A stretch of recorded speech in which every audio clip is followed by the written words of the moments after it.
В близко бъдеще тази енергия ще може да се използва за производство на електричество, защото ние откриваме по-добър начин за производството на електроенергия, което ще отнеме най-много 1-2 години. Може би в малко по-далечно бъдеще тя ще може да се използва за захранването на кораби, влакове, автомобили, дори и самолети. Тая история тръгна по един такъв ненаучен начин. Обявява се публично някакъв грандиозен резултат, който ще спаси човечеството, а научната страна просто я няма. Нищо. И сегашната физика се базира на постулати, на уравнения, на възприятие на аксиоми, които са потвърдени с така наречения копенхански формализъм. Това става в началото на миналия век, а пък е известно, че преди това се е считало, че пространството съдържа етер.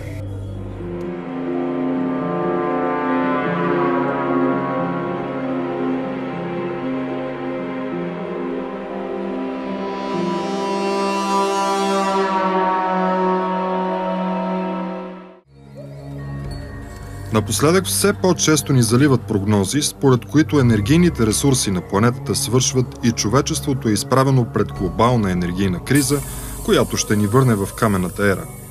В отговор на това изобретатели и учени от цял свят предлагат своите решения за евтина и безопасна енергия. Един от тях е италиански учен Андреа Роси, който твърди, че е създал технология, при която с подаване на малко електричество конструираният от него реактор излъчва енергия, достатъчна за отоплението на средно голямо жилище. Роси твърди, че реакторът му може да се самоподдържа в продължение на часове, без намесата на външен енергиен източник. По думите му, в основата на изобретението е смесването на нанопрах от никел с водород, който се подава под налягане в реактора.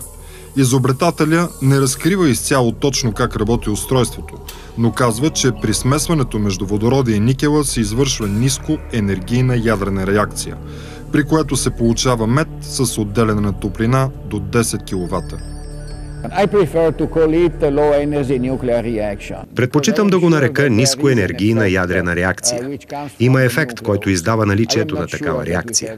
Не съм сигурен, че имаме истински синтез, но открихме следи от 511 киеви гама лъчи на изхода на процеса, които са емисия на позитрон и електрон, а електрона е продукт на протон, превърнат в неутрон. Така че, може би, има някакъв вид синтез в реактора, но не мисля, че това е главният енергиен източник на процеса. Може би заради това, че Андреа Роси първоначално нарича технологията си студен ядрен синтез и не дава конкретно обяснение за точните процеси, които протичат в реактора му, научната общност по света, а и у нас, се отнасят скептично към откритието. Според ядрените физици, сливането на атомни ядра, при което се получава ядрен синтез, е възможно само при високо налягане и температури от порядъка на милиони градуси. По естествен начин това става в Слънцето, където и в другите звезди, където температурата е от порядъка на 10-15 милиона градуса и плътността е доста голяма. Поради тази причина се доближават ядрата и непрекъснато се поддържа процес на сливане. От 2006 година няколко държави, включително и България, разработват първата термоядрена централа във Франция. В проекта, наречен ИТЕР, са вложени над 10 милиарда евро. Според научните среди този метод е единствения, който може да осигури безопасна и безкрайна енергия за човечеството. Горивото на такъв тип централи е плазма, получена от термоядрен синтез между изотопи на водорода. Проектът е на път да се забави, тъй като плазмата за момента не може да съществува дълго време. Но удържането на плазмата в този тип устройства, които са с магнитно удържане, наистина в момента е доста кратко. Целта на проекта ИТЕР е да постигне едно по-продължително удържане на плазмата, като на първия етап, който се предвижда някъде за 2019 и 2020 година, се очаква да се получи самата плазма, той да работи това устройство до към 2034 година и през това време да се постигне и цикъл на работа, който е, така да се каже, непрекъснат. Тоест да може да се самоподдържа този процес и само да се внася допълнително гориво. Нагряването, което се получава вътре, да нагрява това гориво и да прави процеса на термоядрен синтез.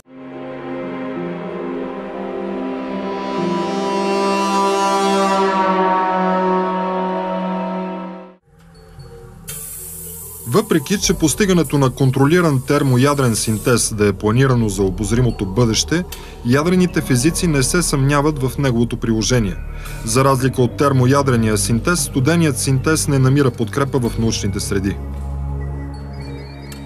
Такава реакция по принцип не е възможна поради енергетически съображения. Тоест масата на протона плюс масата на електрона е по-малко от масата на неутрона и недостигащата енергия е от порядъка на 1,2 мегаелектронволта и такава енергия почти няма какво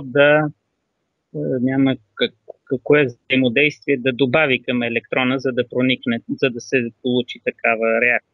Ядреният синтез се състои в това, че вие трябва да доближите две заредени еднакво частици, например два диотерия, това е два протона с по един неутрон, и ако ги доближите достатъчно близо, те ще се слеят и ще образуват нов тип елемент, ядро на нов елемент, хелий. При това се отделя огромна енергия. Но за да направите това доближаване, вие трябва да засилите твърде много двете ядра първоначални, за което единственият известен практически начин е да нагрееме веществото до висока температура, при което топлинното движение позволява на частиците да се сближат и да почне ядрената реакция. Възможно е да се използват и други методи за ускоряване на тия ядра, например на ускорители. Но това е, как да кажа, многократно по-скъп от гледна точка на загуба на енергия метод. Така че студен ядрен синтез е възможен, само че въпросът е на каква цена.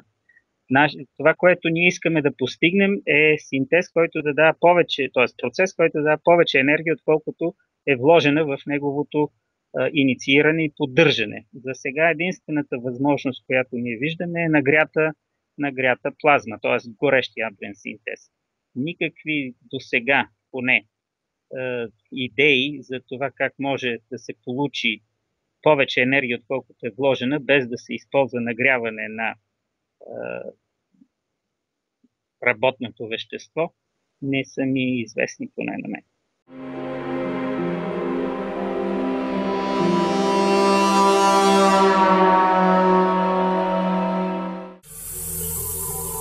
Според българския физик доктор Стоян Съргойчев, който повече от 10 години работи в Канада, процесите в реактора на Андреа Роси имат своето логично обяснение, но съвременната физика не може да го посочи. Известно е, че преди 20 век се е считало, че пространството съдържа етер. В началото на миналия век обаче, понеже не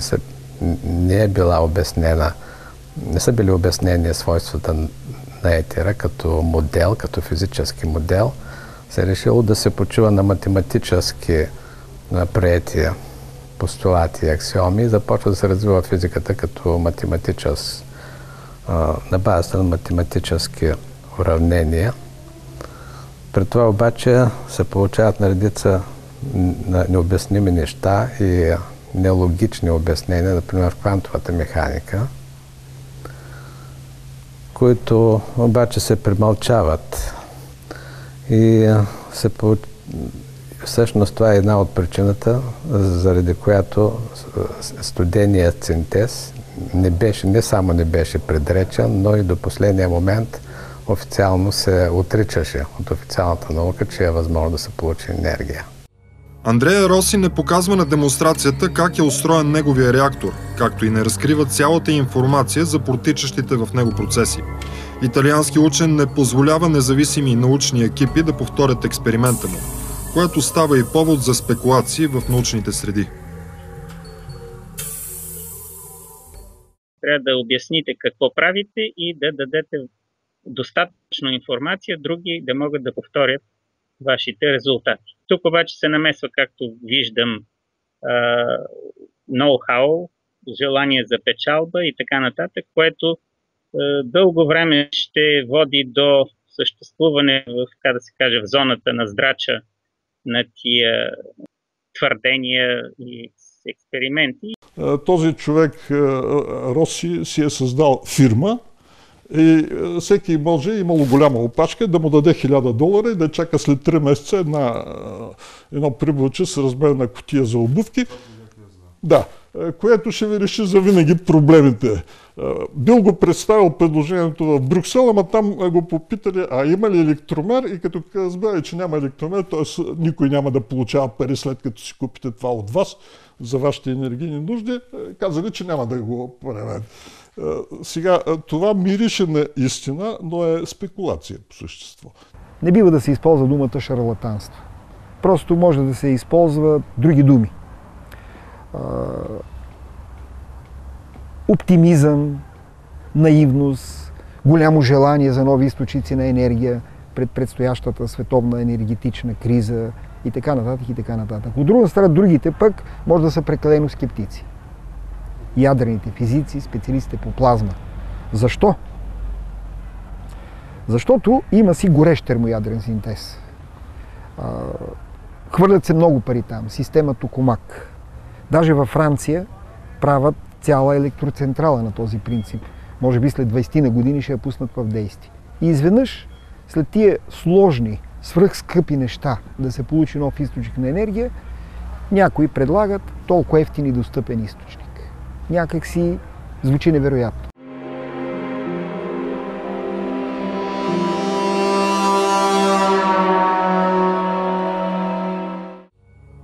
Съществува теория, която по математически път все пак доказва съществуването на студен ядрен синтез. В основата й е залегнала тезата, че ядрото, протоните и неутроните на атомите не са сферични частици, както се приема в момента, а имат своята структура и форма. Защото при теорията, която аз разработих и дойдох до структурата на атомите, аз съм го показал това даже в отделен атлас на атомните структури, се вижда, че стабилните елементи имат строго симетрична структура в атомите, докато нестабилните елементи, ако нямат такава структура, те имат много късо време на живот, разпадат се и това е радиация. А пък енергията, която се отделя, съгласно моята теория, тази енергия се намира в структурата на пространството. Но това е нещо основно, от което аз започнах моята теория, за да достигна до структурата на частиците и на тези процеси. Потвърждение, че реактора на Андреа Роси функционира, дават от НАСА.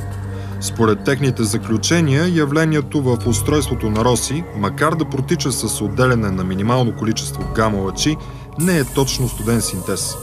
По-скоро ставало дума за резонанс на водородните молекули в кристалната решетка на никела, при която се отделя огромна енергия в сравнение с познатите ни досега химически реакции.